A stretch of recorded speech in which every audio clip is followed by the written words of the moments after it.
Upper class है, ये lower class है, मिडिल क्लास है, सबके पास एक जान। मतलब क्या है कि डिजिटल युग में मैं तो ये मानता हूं कि जो आपका यूट्यूब है, आपका यूट्यूब क्या है, यूट्यूब आधुनिक युग, मॉडर्न युग का द्रोणाचार्य है। ठीक है, आपको एकलव्य वाली कहानी याद है ना, जब द्रोणाचार्य जी ने एकलव्य को शिक्षा देने से मना कर दिया तो उसने क्या किया, द्रोणाचार्य जी की मूर्ति बनाई और उसके सामने अभ्यास किया। और आपको पता है क्या हुआ था उसने, कि जब एक कुत्ता भौंक रहा था तो उसने शब्द भेदी बाण चला के कुत्ते का मुंह बंद कर दिया था।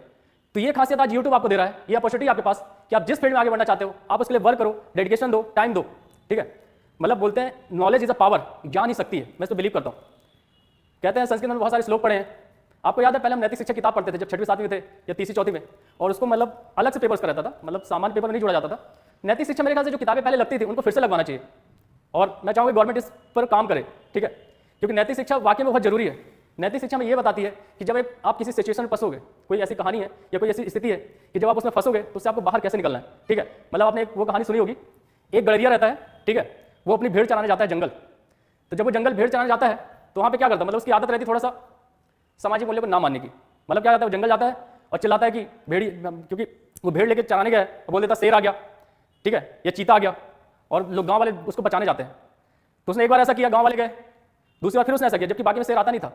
2 बार उसने ऐसा किया, लेकिन जब उसने तीसरी बार ऐसा किया कि शेर आया, और इत्तेफाक से तीसरी बार में सही में शेर आ गया, और शेर ने क्या किया, उस भेड़ियों को भी खा लिया, मतलब उसकी भेड़ थी उनको खा लिया, और जो उसको चराने वाला था उसको भी खा लिया। ठीक है, तो ये शिक्षा में क्या बताती है कि आप लोगों को सही जानकारी दो, क्योंकि यदि आप अपने मतलब बातें हैं जो उसमें सही तर्क नहीं दोगे, सही चीज़ को गलत तरीके से पेश करोगे, तो फिर लोग आपके ऊपर बिलीव नहीं करेंगे। तो ये सब नैतिक शिक्षा कहानियाँ हमारे ठीक है, पंचतंत्र में बहुत सारी कहानियाँ बताई गई हैं।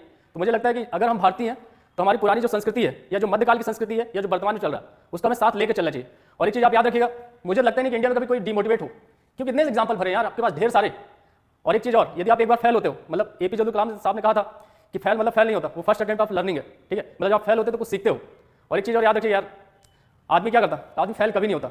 ठीक है, मिडिल क्लास की कहानी है, तो फेल कभी नहीं होता, या तो सीखता है या तो जीतता है। ठीक है, क्योंकि यदि हारेगा तो सीख जाएगा, और पास हो गया तो जीत जाएगा। तो कभी अपने आप को कमजोर मत समझिए। आप ये देखिए भाई कि हमारे जो बिग बी हैं अमिताभ बच्चन साहब, अमिताभ बच्चन की कहानी सबको पता है कि वो रेडियो में एक बार इंटरव्यू देने के लिए गए थे, और उस समय उनको क्या बोला गया था कि आपकी आवाज़ बहुत भारी है। ठीक है, आपकी आवाज़ बहुत भारी है, उनको रिजेक्ट कर दिया गया था। और देखिए आज, अगर उस दिन वो सेलेक्ट हो जाते तो आज हम जो बिग बी को सुन रहे हैं, इतना बड़ा नाम, मतलब बोल सकते हैं फिल्म इंडस्ट्री के पितामह। ठीक है, उनकी जैसी वैल्यूज, मतलब अपने आप एक इंस्टीट्यूशन है, संस्थान है अमिताभ बच्चन, क्योंकि वो जहाँ खड़े हो जाते हैं वहीं से लाइन शुरू होती है। क्लियर है, तो आप ये समझिए कि आप एक बार फेल हो गए तो आपके लिए दूसरे ऑप्शन खुले हैं। और आज हम क्या कर रहे हैं भाई, कौन बनेगा करोड़पति पर एपिसोड, मेरे ख्याल से अमिताभ बच्चन को पर घंटे 10 करोड़ से ज्यादा मिलता है। तो वो उनकी आवाज की वैल्यू है। जिस आवाज को किसी ने रिजेक्ट कर दिया गया था, आज हर हिंदुस्तानी, हर भारतीय, आज विश्व के लोग उसको सुनना चाहते हैं। ये हमारी हिंदी की वैल्यू है। ठीक है, तो हम भारतीय हैं, हमेशा मोटिवेट रहें, अच्छा करें, और जब भी आप निराश होना अपने महापुरुषों की कहानी जरूर सुनिएगा, क्योंकि उन्होंने वो करके दिखाया है और हम कर सकते हैं। आपको यकीन होगा, जैसे सरदार पटेल, मैंने सरदार पटेल को ही पढ़ा है, और मैंने ये देखा यार कि मतलब जब हम गुलाम थे उस समय के लोग इंग्लैंड जाके शिक्षा प्राप्त किए। गांधी जी हैं, वो बैरिस्टर बन के आए, और आज के टाइम में हम इतनी सारी अपॉर्चुनिटी होने के बाद भी विदेश जाने में टकराते हैं। ठीक है, कि यार कहाँ कैसे जाएं, कैसे होगा। तो जब उस समय हम गुलाम थे या एक तरह से हमारे ब्रिटिश हमारे ऊपर शासन कर रहे थे, उस समय लोग बैरिस्टर बन के वहाँ से आ गए और अच्छा काम किया, तो हम क्यों नहीं कर सकते। और एक चीज़ और यार, उम्र कोई बंधन नहीं है। ठीक है, आप उम्र को मत मानिए, बस अपने काम पे वर्क करिए।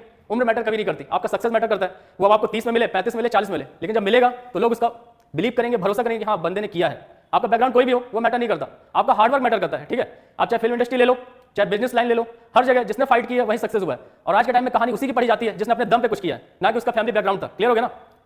तो ऐसे बहुत सारे एग्जांपल है, मैं किसी और दिन और चर्चा करूंगा। ओके, हाँ थोड़ा मुझे बताना चाहिए यार। तो